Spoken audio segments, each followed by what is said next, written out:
Did you know that 70% of the world's population has experienced some trauma in their life? That means a lot of people's nervous systems are damaged and need healing. And until your nervous system is healed, it's going to hold you back in every single area of your life. So in this video, I want to share with you how you can heal your nervous system fast, quickly, and so you can actually feel like you have some control over your life. Physically, mentally, and emotionally, this is the core fundamental piece of growth and development. Before you can do anything in terms of developing yourself or growing spiritually or even healing your health, you need to fix this, right? Modern medicine doesn't really tell us anything about this. Until you get your nervous system right, you're just going to be stuck spinning your wheels. Life's going to be very difficult for you, okay? So to begin the video, I want to share with you these two modes of the nervous system that we have, that when we have trauma, we get stuck in some of these states. And then I'm going to share with you how you can begin to heal, how you can begin to heal your nervous system quickly. So I've drawn these two figures here, as you can see. So I'm going to use each of these figures to show you the two ends of the autonomic nervous system. So the first side, we've got the sympathetic nervous system. So this is known as the stress response, or fight or flight. Easy way to remember this is S for sympathetic, S for stress. This is a necessary part of being a living mammal. When you need to survive or when you feel under threat, then this part of your system comes online, and it's absolutely necessary. However, when you've had trauma, you might have got stuck living in this survival sympathetic state. So now just little things set you off.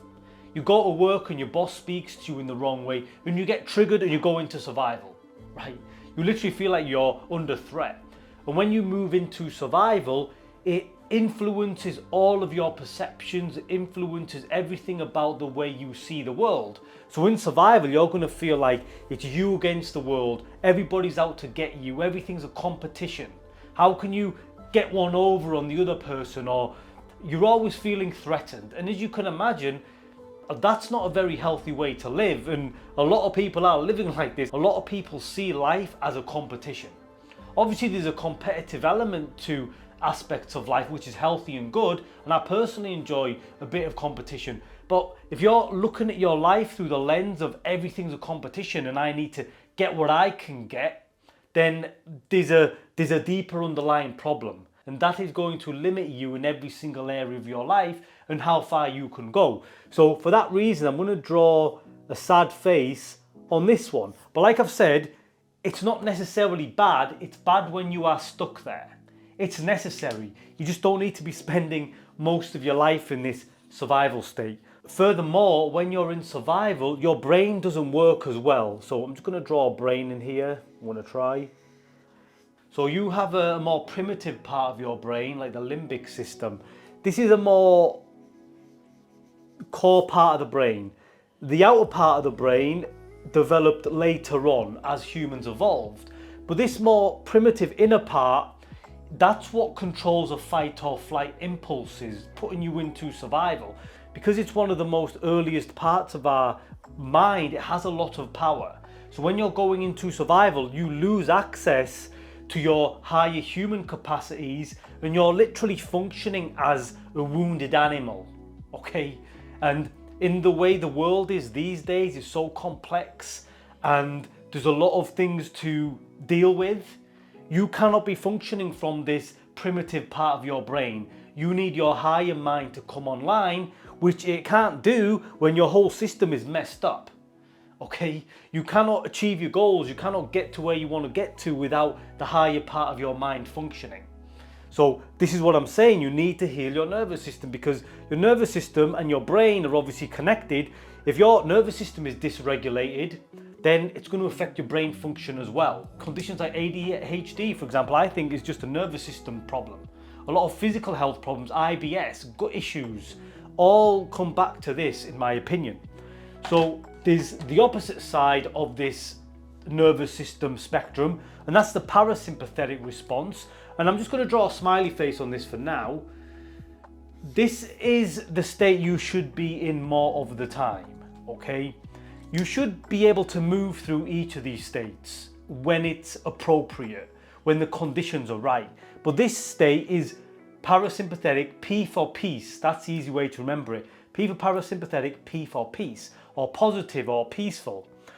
This is rest and digest. This is when you're calm. This is when you chill. This is when you can connect with people. This is when you feel relaxed and just comfortable being yourself, confident, present in the present moment, right? We always talk about this in spirituality. What does it mean to be present on a physiological level? It means you're in a parasympathetic state.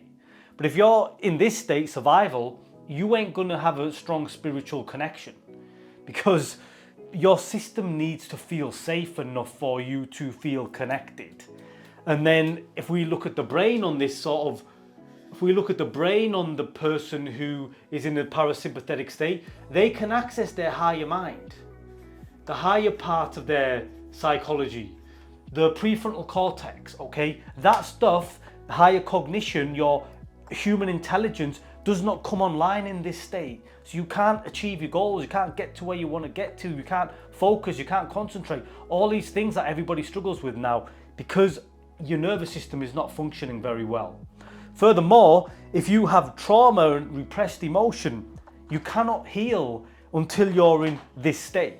So if you've got repressed emotions, all here, all the pains and the heartbreak you've been through, and you're holding on to all of that, in survival mode, that's not a time to heal. Survival is a time to survive. So if you're going through most of your life in survival and you're trying to heal at the same time, you're not going to be able to do it.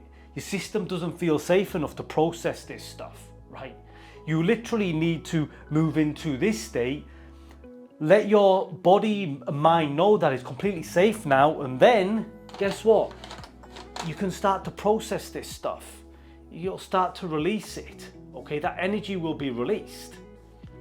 And you can integrate it and you can become more of who you are, and then pains, them blockages stop holding you back. Ultimately, when you get to this state, or that becomes your predominant state, you feel like you can do whatever you want to do. Like you don't have an inner critic, you don't have voices in your head holding you back, telling you you're not good enough or you're scared. All of that kind of goes. Yeah, there might be some lingering effects of it, but you have more agency. You literally feel like you are more in control of yourself, okay? There's nothing holding you back anymore. In survival, the whole world's against you, okay? Because the whole world is against you, you're almost against yourself. Inner and outer are always a reflection, you see. So what I wanted to do now is just share with you about 4 or 5 strategies that are going to help you heal your nervous system quickly. But it's important for you to understand this, why you need to get into this parasympathetic state. Just to make the point again, it is important that you can access this state. So I'm not saying you just move into this state and you're there all the time and there's earthquakes and there's bad shit going on and you're just in the parasympathetic state all the time. No, sometimes you need to survive. You need to take care of yourself. So it's necessary, but don't be living your whole life stuck, which is what happens to a lot of people who've had trauma and a lot of scary things or difficult things happen to them. So how do we deal with this? How do we heal this quickly? So before I get into these strategies, there's a couple of things I'm going to suggest which you should be doing anyway, right? Basics. Basics: diet, eating clean, healthy food, exercising regularly, sleeping well.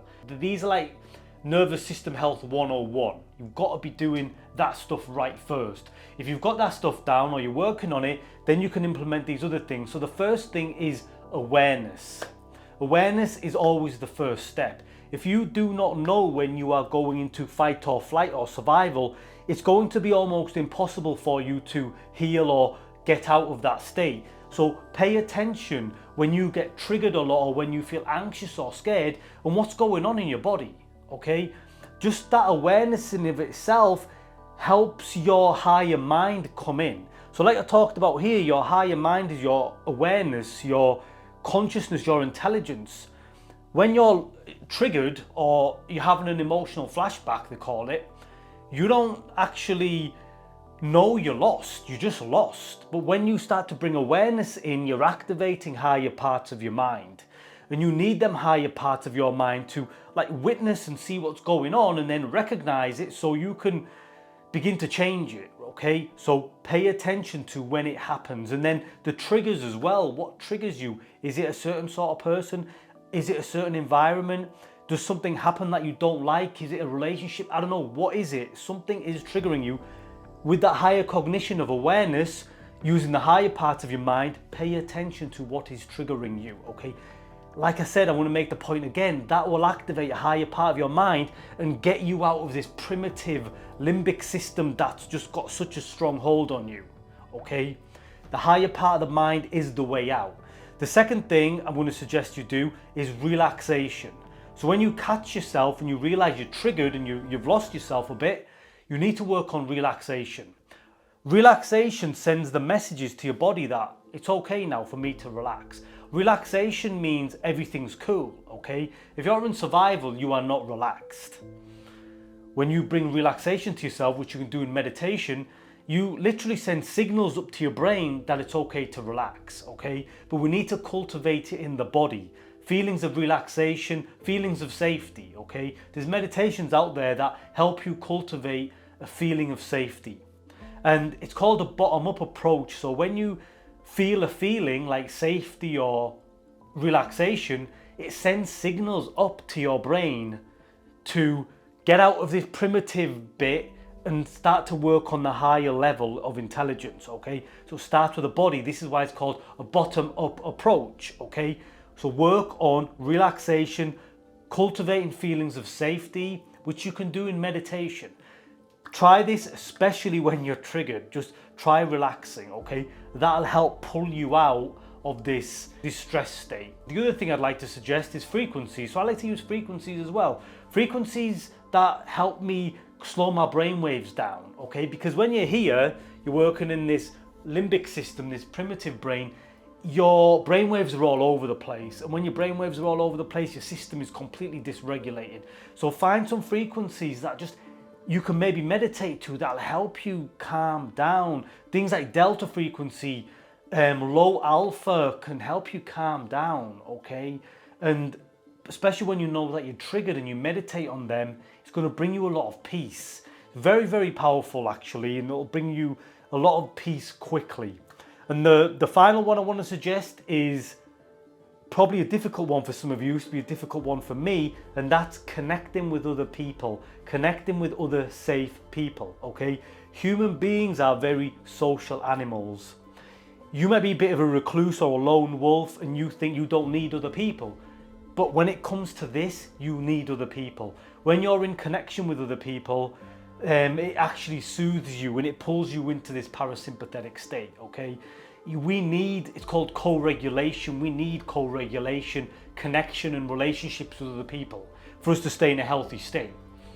It doesn't have to be everybody, but you probably need to have a couple of safe people in your life that you feel safe connecting to, that bring that peace to you. Maybe it's just a therapist or a coach or someone, but this is very, very important.